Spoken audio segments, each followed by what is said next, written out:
কৈড্ডা গ্রামে ঢুকেছি। কৈড্ডা গ্রামে ঢুকেছে। ও নাই মশাই, এই পৌঁছে গেছি নাকি গো? হ্যাঁ, গ্রামের মধ্যে ঢুকছি নাকি? সামনেই গ্রাম? বলে হ্যাঁ সামনেই গ্রাম।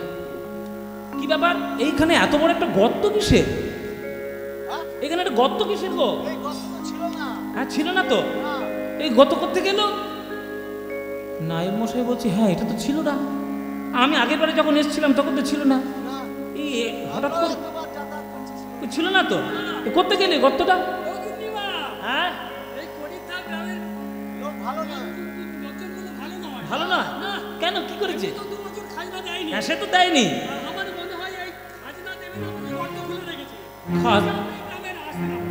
ও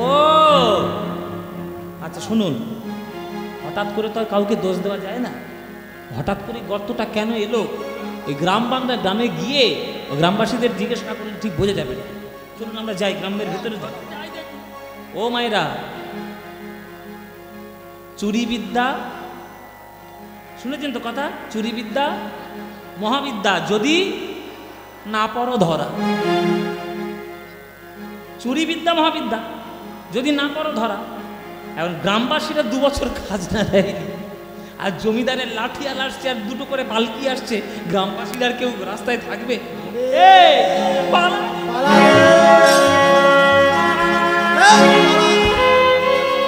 খাজনা দিস নি 3 বছর, তুই তোর বেশি খাজনা, 5 বছর দেয় না, পালাবে না? খাজনা দেয়নি 2 বছর, পালাবে না? জমিদার গিন্নি বলছে এই লাঠিয়ালরা, এই পালকি বাহকরা, পালকিটা নামাও, পালকিটা নামাও। এরা আমাকে দেখে ভয়ে পালাচ্ছে, ওই জন্যে আজকে পালকি থেকে নেমেছে জমিদার গিন্নি। জমিদার গিন্নি নেমে বলছে তোমরা পালিয়ে যাচ্ছ কেন গো? ও গ্রামবাসী, তোমরা পালিয়ে যাচ্ছ কেন গো? আমি কি বাঘ, সুন্দরবনের বাঘ নাকি? শোনো, তোমরা মনে মনে ভাবলে যে তোমাদেরকে মারধর করার জন্য লাঠিয়াল নিয়ে পালকি নিয়ে আমি এসেছি, তার জন্য আসেনি গো। আসলে তোমরা 2 বছর ধরে খাজনা দাওনি, তাতে আমাদের রাজকোষে বড় ক্ষতি হয়েছে। তোমরা মনে মনে ভাবো জমিদাররা শুধুমাত্র চুষে নিয়ে ওই টাকা পয়সা শোষণ করে নিয়ে একবারে আমাদেরকে নিঃস্ব করে দিচ্ছে। না, এরকম কোনো ব্যাপার না। তোমাদের সর্বস্ব হরণ করে নিয়ে আমরা বড়লোক হওয়ার চেষ্টা করি না। তোমরা যে খাজনাটা দাও, সে খাজনাটা আমরা রাজার ঘরে গিয়ে জমা দিই, তার মধ্যে থেকে রাজা যেটুকু আমাদেরকে দেন সেইটুকুতে আমাদের জমিদারি চলে। এবার আমাদের এলাকার মধ্যে তো অনেকগুলো গ্রাম পড়ে, ওই জন্যে তোমাদের থেকে আমাদের হয়তো একটু পয়সাটা বেশি। কিন্তু তোমরা যদি খাজনাটা না দাও, তাহলে রাজার ঘরে গিয়ে কোন জবাবদিহিটা আমরা করবো তোমরা বলো? রাজারই বা চলবে কি করে, আমাদেরই বা চলবে কি করে, আর তোমাদেরই বা চলবে কি করে? তখন গ্রামবাসীরা ধীরে ধীরে বাইরে বেরিয়ে এসেছে। এই কি সুন্দর বোঝাচ্ছে রে, ঠিক বলেছে, এই গিন্নিমা ভালো রে, এই ভালো, খারাপ না, এই কোনো ভয় নেই, চল চল গিন্নিমার কাছে যাই সবাই মিলে। সব গ্রামবাসীরা বেরিয়ে এসেছে। বেরিয়ে এসে গ্রামবাসীরা বলছে শোনো গিন্নিমা, তুমি এত সুন্দর করে আমাদের বুঝিয়ে দিলে আমাদের ভয়টা লাঘব হয়েছে। তা ভয় যখন লাঘব হয়েছে, আমার মনের কথা আমরা বলি। শোনো শোনো গিন্নিমা, আসলে 2 বছর ধরে খাজনা দিতে পারিনি, এর একটা বিশেষ কারণ আছে। একটা বিশেষ ঘটনা আমাদের গ্রামে ঘটে গেছে, ওই জন্য আমরা খাজনা দিতে পারিনি। তাই নাকি? কি হয়েছে বাবা, কি হয়েছে বাবা, তোমরা কেন খাজনা দিতে পারোনি? শোনো মা, ফসল যে আমাদের কম হয়েছে তা নয়, যা ফসল হবার তাই ফসল হয়েছে। কিন্তু এত ফসল হওয়া সত্ত্বেও মা, তুমি হয়তো জানো না, আমরা আধ পালা না খেয়ে, 2 মুঠো না ভালো করে খেয়ে আমরা আধ পেটা খেয়ে রয়েছি, কিন্তু তবু আমরা খাজনা দিতে পারিনি। কেন? ফসল ভালো হওয়া সত্ত্বেও তোমরা কেন আমাকে খাজনা দিতে পারলে না? তাহলে শোনো মা, এই যে গ্রামে ঢোকার আগে, ও গিন্নিমা, এই যে গ্রামে ঢোকার আগে ওই একটা বট গাছের কাছে একটা গর্ত দেখতে পেয়েছিলে? হ্যাঁ দেখলাম তো। হ্যাঁ দেখলাম তো, নায়েব মশাই বলছিল ওখানে নাকি কোনো গর্তকে ছিল না, এখন নাকি হয়েছে। হ্যাঁ, ওই গর্ত নিয়েই যত গন্ডগোল। হ্যাঁ, গর্ত নিয়ে গন্ডগোল। শোনো গিন্নিমা, ও মায়েরা, তোমরা শুনছো না? শুনছো তো? হ্যাঁ, মন দিয়ে শোনো, জায়গার জন্য যেন কামড়া কামড়ি করো না। বসো, শোনো শোনো গিন্নিমা, আমাদের পাড়ার হারান গোয়ালার একটা গরু আছে, দিনে 5 সের করে দুধ দেয়। হ্যাঁ, 5 সের দুধ দেয়। হঠাৎ করে সেই গরুটা দুধ দেওয়া বন্ধ করে দিল। হারান গোয়ালা তো একবারে মাথায় হাত দিয়ে বসেছে, চলবে কি করে তা। আমরা লক্ষ্য করলাম কি জানো মায়েরা, ওই বট গাছের যেখানে তোমরা গর্ত দেখে এসছো ওই জায়গাটা একটা উঁচু ঢিপি ছিল। আমরা রাত্রির বেলায় গিয়ে দেখি কি ওই হারান গোয়ালার ওই গরুটা ওই ঢিপির উপরে দাঁড়িয়ে ওইখানে তার যত দুধ আছে সব একেবারে প্রদান করে আসছে। সমস্যা, চিন্তার ব্যাপার। ঢিপির উপরে গরু কেন দুধ দেয়, এ তো আমাদের দেখতেই হবে। এই বলে আমরা গ্রামবাসীরা একদিন সবাই কোদার টোদার শাবল নিয়ে গিয়ে ওই গর্তটা যেই খুলেছি গোমা, কি দেখলাম জানো? মাটির ভিতরে নিতাই গৌর মূর্তি রাখা ছিল, পদতলে দাস মুরারি গুপ্ত লেখা ছিল, পদতলে দাস মুরারি গুপ্ত লেখা ছিল। ওরে মূর্তি পাওয়া গেছে রে, মূর্তি পাওয়া গেছে, মূর্তি পাওয়া গেছে, মাটি খুঁড়ে মূর্তি পাওয়া গেছে। আমরা ভালো করে মাটি খুঁড়ে নিতাই গৌরের মূর্তি আবিষ্কার করেছিলাম, ধুয়ে মুছে পরিষ্কার করে। আর তার চরণ প্রান্তে লেখা কি আছে জানো? মুরারি গুপ্ত, দাস মুরারি গুপ্ত। এই মুরারি গুপ্ত কে? এই মুরারি গুপ্ত ছিলেন মহাপ্রভুর চিকিৎসক। ও মায়েরা, নবদ্বীপে যখন নিমাইয়ের খুব শরীর খারাপ হতো, তিনি যে ডাক্তারকে দেখাতেন সেই ডাক্তারটার নাম হচ্ছে দাস মুরারি গুপ্ত। আমাদের গৌড়ীয় বৈষ্ণব দর্শনে, আমাদের গৌড়ীয় ভাব দৃষ্টিতে ওই মুরারি গুপ্তকে আমরা ত্রেতা যুগের হনুমান বলে চিনি। তিনি ত্রেতা যুগের হনুমান, তিনি নাকি আমাদের কলিযুগে দাস মুরারি গুপ্ত বলে জন্মগ্রহণ করেছিলেন। এটা ভাবের ব্যাপার। শাস্ত্রের কোনো কি নিয়ম কানুন আছে কিনা সেটা আমাদের জানা নেই, বা কোনো বিধান আছে কিনা জানা নেই। এটা আমাদের বিশ্বাস যে তিনি হনুমান ছিলেন ত্রেতা যুগে। এই দাস মুরারি গুপ্ত ছোটবেলা থেকে মহাপ্রভুর দিব্যলীলা দর্শন করার পর তার মাথায় একটা বুদ্ধি খেলে গেছিল যে যে ছেলেটা শচীর ঘরে জন্ম নিয়েছে এ যে সে ছেলে নয়, এই যে সে ছেলে হতেই পারে না। এর ছোটবেলা থেকে যা লক্ষণ দেখতে পাচ্ছি, আমি তো কবিরাজ, আমি তো ডাক্তার, আমি তো নারী চিনি, কার নারীতে কি রকম হতে পারে আমি সেটা ভালো করেই বুঝি। এই নিমায়ের নারী আমি দেখে বুঝেছি যে এ যা তা ছেলে নয়, এ ভবিষ্যতে কোনো কিছু নিশ্চয়ই একটা করবে। তাই মুরারিগুপ্ত বুদ্ধি করে দৈনন্দিন নিমাই কি কি ঘটনা ঘটাতেন সেইটা লিপিবদ্ধ করে একটা জায়গায় নোট করে রাখতেন। সেই লিপিবদ্ধ পুরো গ্রন্থটা বলা হয়তো মুরারিগুপ্তের কর্চা। কর্চা মানে জানেন? বলুন তো কর্চা মানে কি? এখন ওই যে জায়গা জমির পত্রে সব কর্চা বলে না, কর্চা কই কর্চা কই। কর্চা হচ্ছে প্রাচীন বাংলা শব্দ, যেটার আধুনিক শব্দ হয়েছে ডায়েরি। অনেকে দেখবেন ডায়েরি লেখে, রোজ রাত্রির বেলা শোয়ার আগে কি কি করলো না করলো সব ডায়েরি লিখে রাখে। একে প্রাচীন বাংলা ভাষায় বলা হতো কর্চা। সেই মুরারিগুপ্ত প্রত্যেক দিন ওই কর্চাতে লিপিবদ্ধ করে রাখতেন যে কি কি লীলা আজকে নিমাই করেছে। সেই যে নিতাই গৌরের মূর্তি, তার চরণে ওই দাস মুরারিগুপ্ত লেখা ছিল। মানে বোঝা যাচ্ছে যে ওই নিতাই গৌরের মূর্তি কোনো না কোনো দিন মুরারিগুপ্ত সেবা করেছিলেন। ওইটাই মাটির মধ্যে পোঁতা ছিল, ওইখানে গিয়ে হারান গোয়ালার গরু দুধ দিচ্ছিল। আমরা ওইটা মাটির থেকে তুলে নিয়ে এসে এই আমার গ্রামের মানুষরা আমরা আধ বেলা খেয়েছি, আধ পেটা খেয়ে আমরা দুবেলা দুমুঠো আমরা উদর পরিপূর্ণ করে খাইনি। ওই যত টাকা সঞ্চয় হয়েছে সেইটা দিয়ে একটা নিতাই গৌরের মন্দির বানিয়ে দিয়েছে আমাদের এই গ্রামের মধ্যে। ওই জন্যে মা আমরা খাজনা দিতে পারিনি। জমিদার গিন্নি বলছে, ওরে বাপ রে বাপ, ও নাই মশাই, খুব যে বদনাম করছিলেন, হ্যাঁ দেখেছেন কত সৎবুদ্ধি দেখুন। ওরা মন্দির বানানোর জন্য 2 বছর ওরা খাজনা দিতে পারেনি, বলছে আচ্ছা আবার শুরু করেছে। জায়গা নেই তো।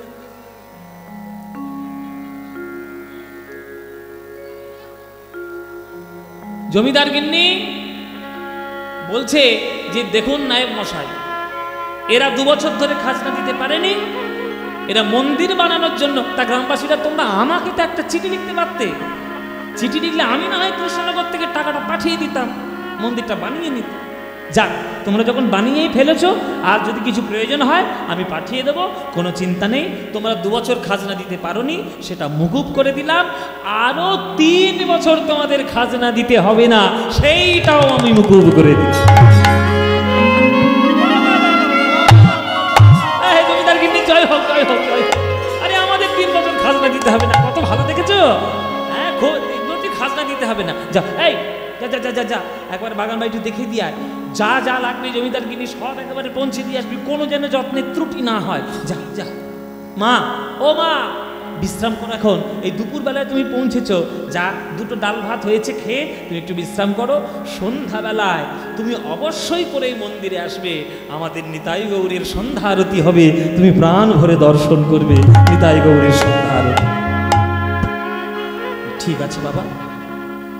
জমিদার গিন্নি বিশ্রাম করার পর সন্ধ্যাবেলা এলেন সেইখানে নিতাই গৌরের আরতি দেখতে। চলো খোলকর্তাল নিয়ে শুরু করো, সন্ধ্যা আরতি করবো। ওমাইরা সবাই একটু উলুধ্বনি দেবেন, আজকে নিতাই গৌরের সন্ধ্যা আরতি হচ্ছে। ওগো ভালি গোরা চাঁদের আরতি বনি, উলুধ্বনি ভাই গোরা চাঁদের আরতি ওগো ভালি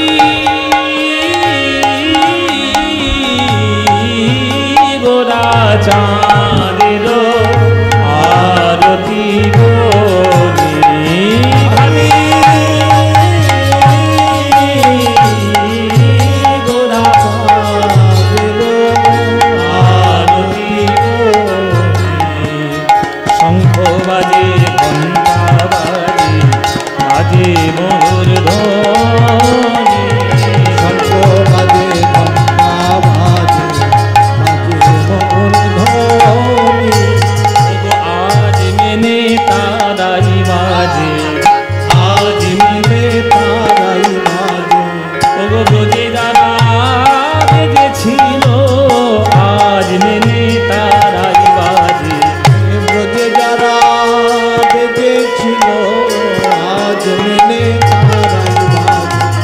ব্রজে যারা বেজেছিল, ওই হরি হরি হরি বলে, ব্রজে যারা বেজেছিল, কৃষ্ণ কৃষ্ণ কৃষ্ণ বলে, ব্রজে যারা বেজেছিল, হরি হরি হরি বলে, ব্রজে যারা বেজেছিল, আজ মেনে তারাই বাজে, আজ মেনে তারাই বাজে।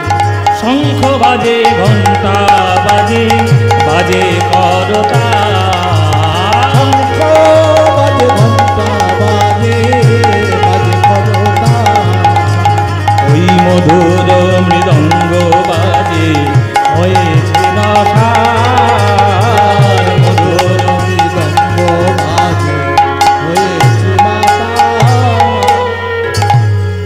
সন্ধ্যাবেলাতে মন প্রাণ দিয়ে গৌর হরির আরতি, নিতাই গৌরের আরতি দর্শন করছে। হরিবল মাইরা মন্দিরে বসে বসে জমিদার গিন্নি আরতি দর্শন করছে,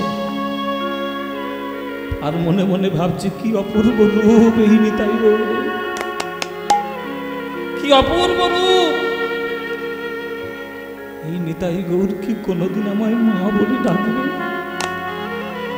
এই নিতাই গৌরের কি মা আমি কখনো হতে পারবো? ওই মন্দিরে বসে বসে নয়ন ধারার জল আমার মায়ের নয়ন থেকে যমুনা গঙ্গার মতো প্রবাহিত হচ্ছে। কেউ যদি মন্দিরে বসে মন প্রাণ দিয়ে ওই গোবিন্দ বা গৌর হরির দর্শন করে আর যদি নয়নের জল ফেলে, সেই নয়নের জল সরাসরি গোবিন্দের চরণে গিয়ে পৌঁছে যায়, সরাসরি গৌর হরির চরণে পৌঁছে যায়। মা বসে বসে মনে মনে শুধু একটাই আফসোস করছে, হে নিতাই গৌর কি কখনো আমায় মা বলে ডাকবে? কোনোদিন কি আমি এদের মা হতে পারবো? আমার তো সন্তান আদি নেই, কেউ তো আমায় দেখার মতো নেই। এই নিতাই গৌর কি আমায় কখনো মা বলবে? এই কথা ভাবতে ভাবতে আমার জমিদার গিন্নি বাড়িতে গেছে, গিয়ে শুধু গৌরের কথা চিন্তা করছে। গীতায় কৃষ্ণ বলেছেন, অনন্যশ্চিন্তয়ন্তে মাং ये জন পর্যুপাসতে তেষাং নিত্যাভিযুক্তানাং যোগক্ষেম বহাম্যহম। অনন্য চিত্ত সহকারে মন প্রাণ দিয়ে যে আমায় ডাকে, তার যেটুকু দরকার সেটাও আমি দেব, আর যেটা তার কখনো প্রয়োজন নেই সেটাও আমি তাকে ভরিয়ে দেব। গৌর গৌর গৌর বলে কাঁদছে আমার মা। কি বা ঢলো ঢলো কাঁচা অঙ্গের লাবণী ভুবন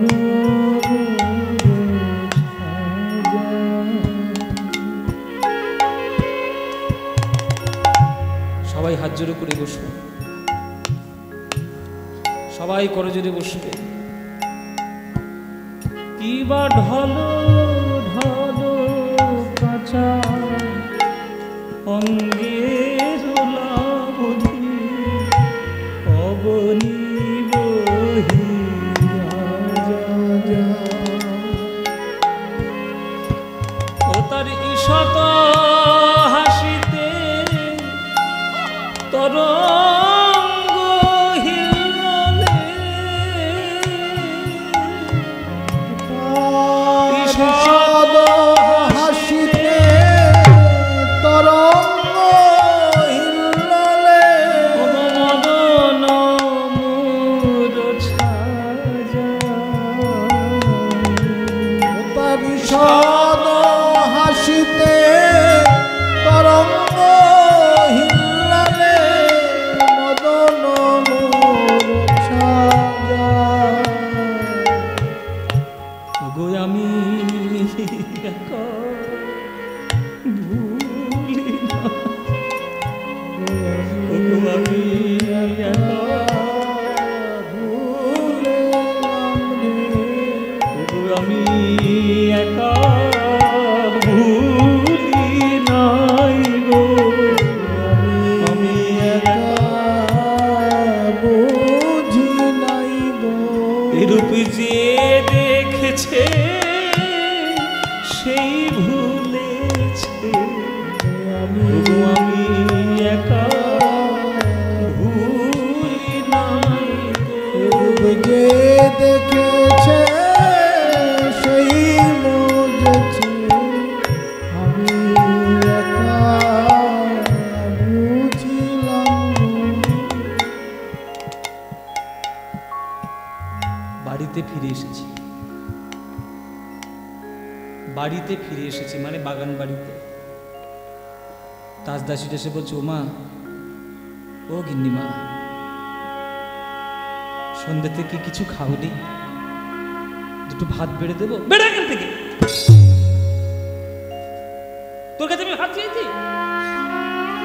দিন রাত শুধু খাই আর খাই। কারোর যদি হৃদয় চিত্ত মন প্রাণ যদি প্রেমে পূর্ণ হয়ে যায়, তার জগতের কোনো খাদ্য গ্রহণ করতে হয়? ওরে, তোরা ভগবানকে ডাকিস পাপের ভয়ে, আর আমি আমার গৌরকে ডাকি আমার ছেলে। আমার ছেলে রে, এ ভাব তোরা কি বুঝবি? তোরা বুঝবি না।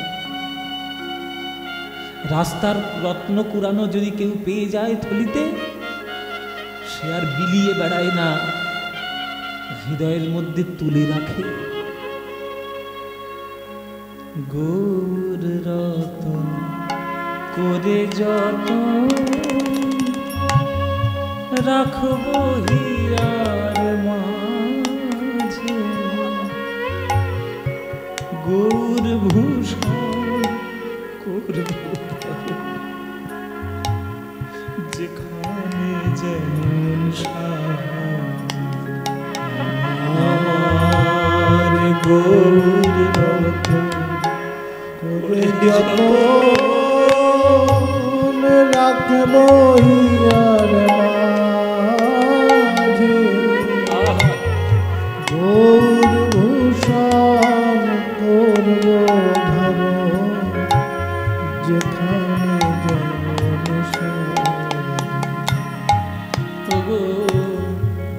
গৌর বরণ ফুলের ঝাপা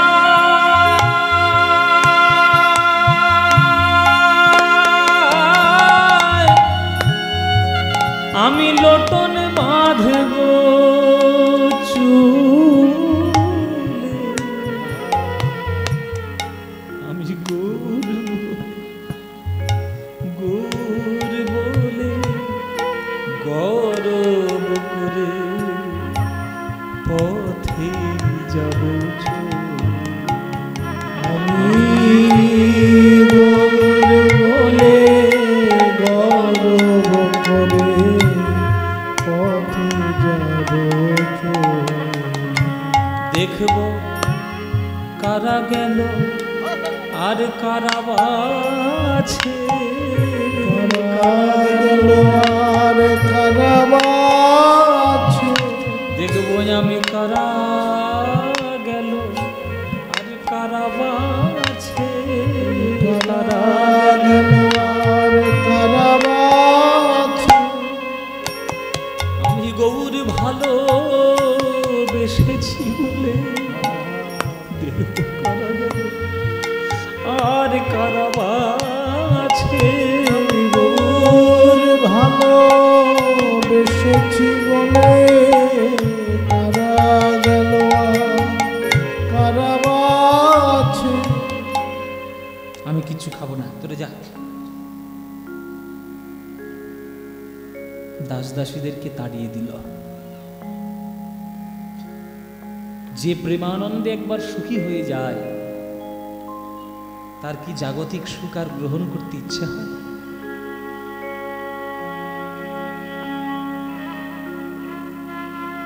কেউ যদি ভাগ্যক্রমে মধুর সন্ধান পেয়ে যায়, আর কি তার বাতাসা চাটতে ভালো লাগবে? কেউ যদি একবার গৌর ধনে ধন্য হয়ে যায়, আর কি তার অন্য কোনো ধন রত্ন গ্রহণ করতে ভালো লাগবে? চন্দ্র শশী দেবী বাৎসল্য রসে পরিপূর্ণ হয়েছে। ওই যে আরতির রূপ, সে যে নয়ন ধরে দর্শন করে এসেছে, শুধু তার নয়ন নয়, তার হৃদয়, তার মন, তার প্রাণ, তার সমস্ত কিছু গৌরময় হয়ে গেছে।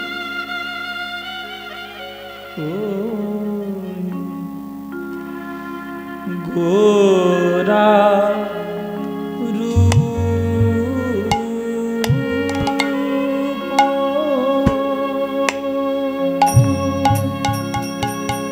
লাগি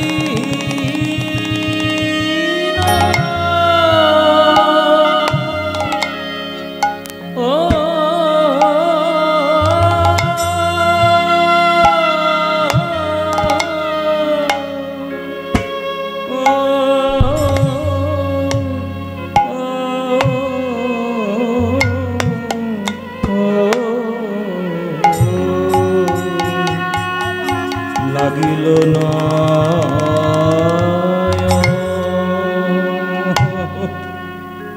ও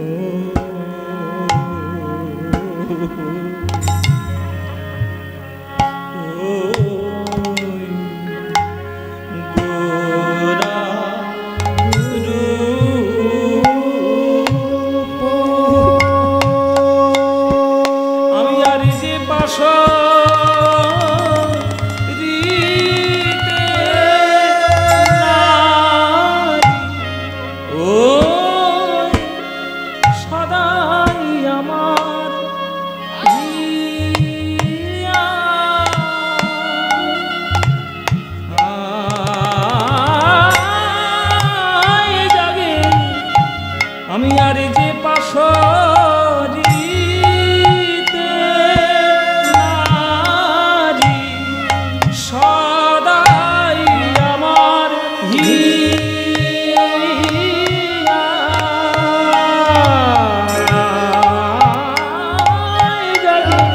আরে যে পাশরিতে নারী সদাই আমার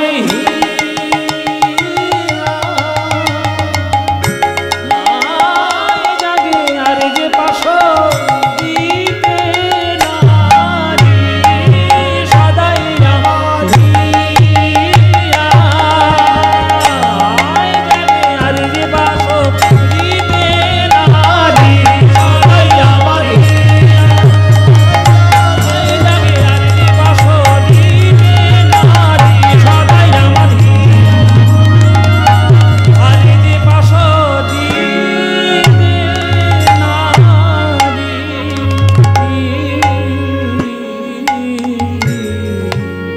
ও গোরা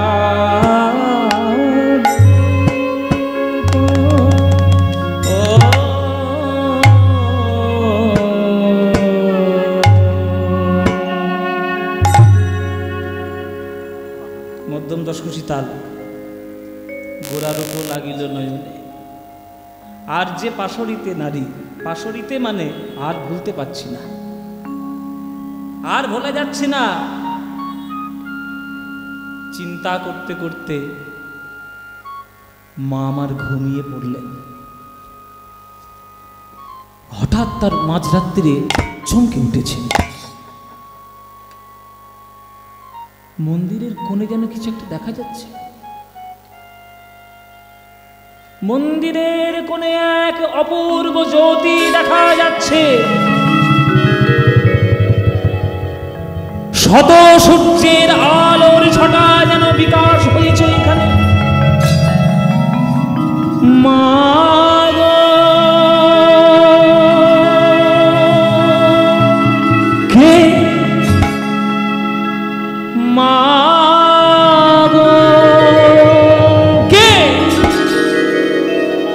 মা গো, কে তোরা? জ্যোতির থেকে কে বেরিয়ে আসছে? এই যে আমার নিতাই, এই যে আমার গৌর, ওরা তোরা মন্দির থেকে এখানে এদিকে গেল। ওরে নিতাই গৌর হরি বলে কেন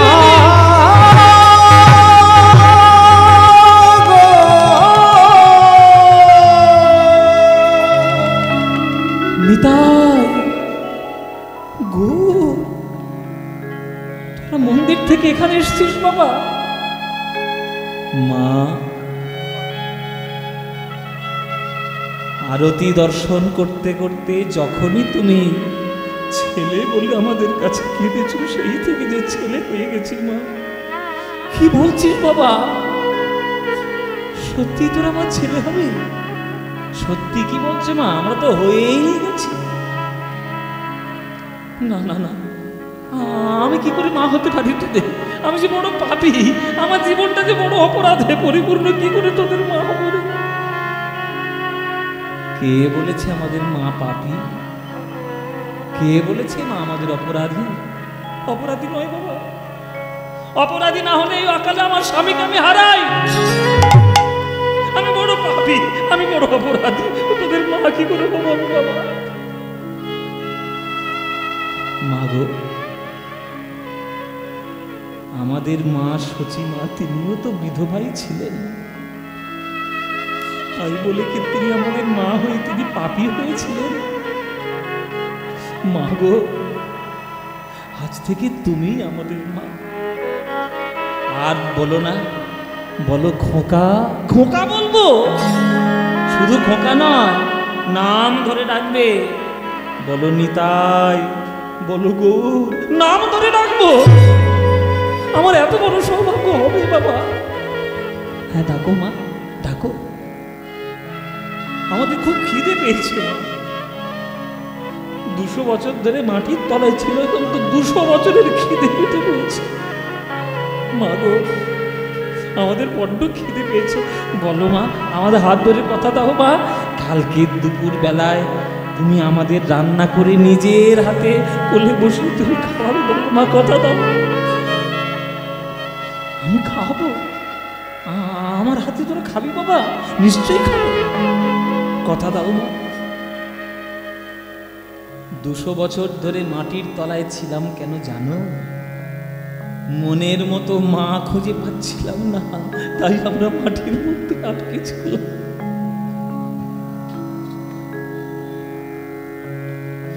আজকে মনের মতো মা পেয়েছি। তুমি আসবে জেনেই তো আমরা কিছুদিন আগেই মাটির ঢিবি থেকে নিজেদেরকে প্রকাশ করেছি। এমনি এমনি তো আসিনি মা। বলো মা, বলো মা, তুমি আমাদের খাওয়াবে কিনা? না, আমি খাওয়াবো, আমি খাওয়াতে পারবো না, আমি পারবো না। বলো মা, খাওয়াবে কিনা? আমি পারবো না, আমি বলো আমি পারবো না, বলো খাওয়াবে কিনা? নিতাই গৌর ওই মায়ের সঙ্গে কথা বলতে বলতে বলো খাওয়াবে হ্যাঁ কি না? খাওয়াতে পারবো না। পারবে হ্যাঁ কি না? পারবো না। এই বলে মায়ের শাড়ির আঁচল ধরে টানাটানি করছে নিতাই গৌর। হঠাৎ করে শাড়ির আঁচল ছিন্ন হইল, ছিন্ন হইল। নিদ্রা থেকে চন্দ্রশশী দেবী চমকি উঠিল, চমকি উঠিল। ও স্বপ্ন দেখছি না, না এ স্বপ্ন তো ভালো নয়। ভোরবেলা এরকম স্বপ্ন দেখা এ তো ভালো নয়। চমকে উঠেছে। এই গ্রামে বেশি দিন থাকা যাবে না, আমাদের থাকা উচিত না। আমি থাকতে পারবো না এই গ্রামে বেশি দিন। যাই মন্দিরে যাই, মন্দিরে গিয়ে বাবাজিকে একবার বলি। বলরাম বাবা যিনি ওই মন্দিরের সেবায় ছিলেন ছুটে গিয়েছে ভোরবেলায় তার কাছে। বলরাম বাবা, বাবাজি, বাবাজি তোমার দুটো পায়ে পড়ে। কি হয়েছে মা, এত ভোরবেলায় তুমি এসছো কেন? ভোরবেলায় বড্ড খারাপ স্বপ্ন দেখেছি বাবা। খারাপ স্বপ্ন কিনা ভালো স্বপ্ন কিনা আমি কিছু জানি না, আমি একটা স্বপ্ন দেখেছি, ওই দিনে তোমার কাছে ছুটে এসেছি। কি স্বপ্ন দেখেছো মা? স্বপ্নে দেখলাম এই নিতাই গৌর আমার কোলের কাছে চলে এসেছে। কোলের কাছে এসে আমার হাত ধরে টানাটানি করছে, আমার শাড়ির আঁচল ধরে টানছে, বলছে আমার হাতে নাকি ওরা দুপুরবেলায় প্রসাদ পাবে। আমি চমকে উঠে দেখি আমি স্বপ্ন দেখছিলাম। হঠাৎ করে স্বপ্নের মধ্যেই দেখেছি এই টানাটানি করতে গিয়ে আমার শাড়ির আঁচলটা টেনে ছিঁড়ে নিয়ে গেছে। ঘরে ইঁদুর টিঁদুর ছিল বোধহয়, তারাই বোধহয় কেটে নিয়ে গেছে। আমার আঁচলের টুকরোটাও খুঁজে পাচ্ছি না। বলো বাবা, এই স্বপ্ন দেখা কি ভালো এই ভোরের বেলা? বলরাম বাবাজি বলছে, মাগো নিতাই গৌরের আরতি দর্শন করে তুমি তাকে পুত্র বলে নয়ন জলে কেঁদেছ, আর স্বপ্নের মধ্যে তারা তোমার কাছে এসে খেতে চাইছে। এটা কোনোদিন খারাপ স্বপ্ন হতে পারে? ওমা, এতদিন ধরে তো আমি মন্দিরের সেবা দিচ্ছি, কই আমি তো নিতাই গৌরের একটা স্বপ্ন দেখতে পেলাম না। আর স্বপ্ন তুমি দেখেছো মা, এ কখনো খারাপ স্বপ্ন হতেই পারে না, এটা ভালো স্বপ্ন। না না বাবাজি, এ খারাপ হোক আর ভালো হোক, এই গ্রামে আমার বেশি দিন থাকা যাবে। আমি থাকলেই আমার মনটা খারাপ করবে। আমি কাল সকালেই হলে আমি বিদায় নেবো এই গ্রাম থেকে, আমি চলে যাবো এই গ্রাম থেকে। সে তুমি জমিদার গিন্নি, এখন তোমার মর্জির মালিক কেউ হতে পারে? আমরা কি বললে তুমি থাকবে? যাও যাও, কি আর করবে, যাও, আমরা তো আর বাধা দিতে পারি না। তা যাওয়ার আগে অন্তত প্রভাতের আরতিটা দর্শন করে যাও। যাওয়ার আগে একবার শেষবারের মতো আরতি দর্শন করে যাও। আরতি দর্শন করবে। মন্দিরের দরজা খুলেছে। যেই মন্দিরের দরজা খুলেছে ওই নিতাই গৌরের হাতে মায়ের শাড়ির আঁচল ছেঁড়া আছে।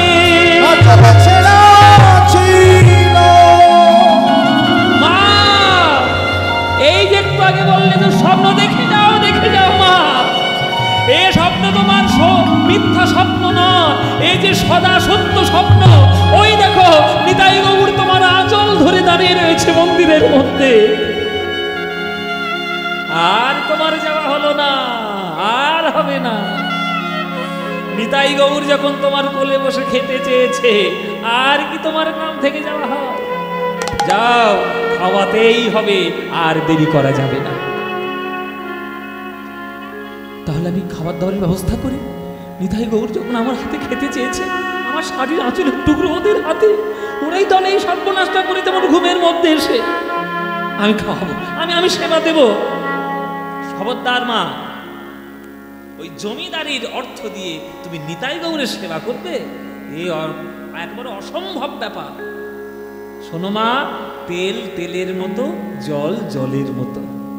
তেল আর জল যতই চেষ্টা করো কখনো মিশে যায় কি? কখনো মিশবে না।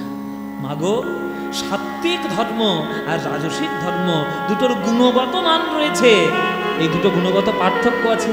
তুমি রাজসিক জগতের লোক, তোমার এই জমিদারির টাকা পয়সা ধন সম্পত্তি সব রাজসিক, কিন্তু গৌর হরি কখনো রাজসিক ধন বস্তু গ্রহণ করে না। যাও মা, যদি তুমি সেবা করতে চাও তাহলে গ্রামে তুমি বেরিয়ে যাও। জমিদারির কোনো অহংকারে কোনো চিহ্ন মাত্র রেখো না মাগো। ভিখারিনী হয়ে, পাগলিনী হয়ে দুয়ারে দুয়ারে আঁচল পেতে ভিক্ষা,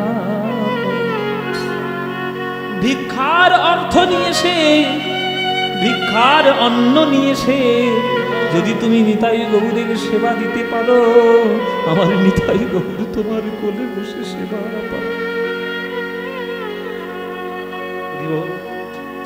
ভিক্ষার প্রসঙ্গ এসেছে, আজকে দুয়ারে দুয়ারে মা ভিক্ষা করতে চলেছে। আমার এই ভক্ত, তারা আপনাদের ভক্তদের চরণ প্রান্তে ভিক্ষা পাত্র নিয়ে যাবে। যার যতটুকু দান দেওয়ার ক্ষমতা রয়েছে, দাঁড়ান দাঁড়ান, যার যতটুকু দান দেওয়ার ক্ষমতা রয়েছে, যার যতটুকু সামর্থ্য রয়েছে, প্রাণপণে আপনারা এটা বলো।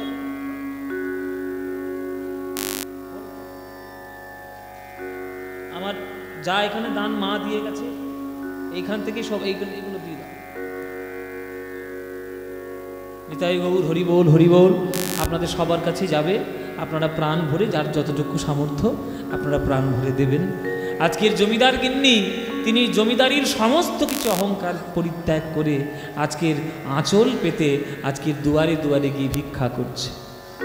তোমরা ভিক্ষা দাও নগরবাসী, ভিক্ষা দাও আমায়, তোমরা ভিক্ষা দাও নগরবাসী। নিতাই গৌর হরি বল, হরি বল, হরি বল। তোমরা ভিক্ষা দাও নগরবাসী, ভিক্ষা দাও আমায়, তোমরা ভিক্ষা দাও নগরবাসী, ভিক্ষা দাও তোমরা, ভিক্ষা দাও নগরবাসী, ভিক্ষা দাও। তোমাদের এই দেওয়া ভিক্ষা, তোমাদের দেওয়া ভিক্ষা,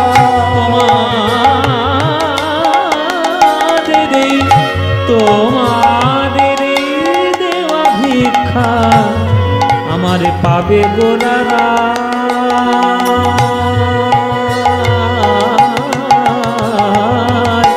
ভিক্ষা দাও তোমরা, ভিক্ষা দাও নগরবাসী, ভিক্ষা দাও আমায়, হরি বল। ভিক্ষা দাও নগরবাসী, ভিক্ষা দাও।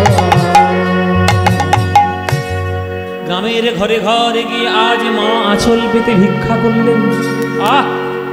দেখো গো দেখো, আমাদের জমিদার গিন্নির দেখো, একদিন মাত্র আমাদের গ্রামে এসে ওই নিতাই গৌরের নামে কি এমন সে ভক্তি পেয়ে গেছে। জমিদারির সমস্ত অহংকার পরিত্যাগ করে আজকে সে আঁচল পেতে ভিক্ষা করছে ঘরে ঘরে। এমন ভাগ্য হয়েছে কারো? দেখো এই দে দে বাবা, যে যা আছে তাই দিয়ে দে, চাল ডাল ডাল তেল নুন তেল কি আছে সব আঁচল ভর্তি করে দে। আজকের বোঝাই যাচ্ছে মন্দিরে খুব ভালো ধরনের একটা ভোগ হবে, বোঝাই যাচ্ছে একেবারে। প্রাণপণে যার যতটুকু সামর্থ্য ছিল, চাল ডাল নুন, যার যতটুকু নিজের কাছে যতটুকু সঞ্চয় ছিল সব উজাড় করে দিল জমিদার গিন্নির আঁচলে। সেই আঁচলে যত ভিক্ষা পেয়েছে সেগুলো বাড়িতে নিয়ে এসে ওই মন্দিরের ভোগ রান্নাঘর যেখানে হয়, ভোগ তৈরি হয়, সেখানে নিজের মতো করে রান্না করেছে, নিজের যা মাতৃস্নেহ দিয়ে যা মনে হয়েছে সেগুলো রান্না করেছে। সেই থালা নিয়ে, প্রসাদের ডালা নিয়ে যখন মন্দিরে খাওয়াতে যাচ্ছে, তখন বলরাম বলছে, দাঁড়াও মা, দাঁড়াও দাঁড়াও দাঁড়াও, দীক্ষা নিয়েছ? দীক্ষা? দীক্ষা তো নিইনি বাবা। এই রে বাবা, দীক্ষা না নিলে কি আর হয়? দীক্ষাটা না নিলে হয়? যাও দীক্ষা নাও, দীক্ষা নিলেই তুমি সেবা দেওয়ার একটা যোগ্যতা অর্জন করতে পারবে। বলে দীক্ষা কি জিনিস বাবা? আমি তো জানি না। শোনো মা, এই যে দেখো মন্দিরের মধ্যে একটা মূর্তি প্রতিষ্ঠা আছে, সোনার মন্দিরে যেমন সোনার মূর্তি প্রতিষ্ঠা, পাথরের মন্দিরে যেমন পাথরের মূর্তি প্রতিষ্ঠা, তেমনি শাস্ত্র মতে এই দেহটাও হলো একটা মন্দির। কিন্তু দেহ মন্দিরের মধ্যে তো আর পাথরের মূর্তি, সোনার মূর্তি এগুলো তো প্রতিষ্ঠা করা যায় না। ওই জন্যে ওই মন্ত্র দিয়ে গুরুদেবের কাছে অদৃশ্য একটা বিগ্রহ তৈরি করা থাকে। ওই মন্ত্ররূপী বিগ্রহ দেহ মন্দিরের মধ্যে প্রতিষ্ঠা করার নাম হলো গুরুচরণে দীক্ষা গ্রহণ করা। এসো মা, আমি তোমাকে দীক্ষা দিয়ে দিচ্ছি, কোনো চিন্তা নেই। আজ থেকে আমি তোমার গুরু হলাম, দীক্ষা গুরু হলাম, মন্ত্র দিলাম। এইবার তুমি যোগ্যতা অর্জন করলে নিতাই গৌরকে সেবা দেওয়ার জন্য। যাও যাও মা, সেবা দাও, মন প্রাণ দিয়ে তুমি সেবা করো। আজ মা চন্দ্রশশী দেবী মন্দিরের মধ্যে প্রবেশ করেছে। যত তার সাধ্য মতো সন্তানের জন্য তিনি রান্না করেছেন, পায়েস, যাই হোক, অন্ন, ডাল, তরি, তরকারি। আবার আমার গৌরহরি থোর, মোচা, কলা এসব খেতে ভীষণ ভালোবাসতেন। যা যা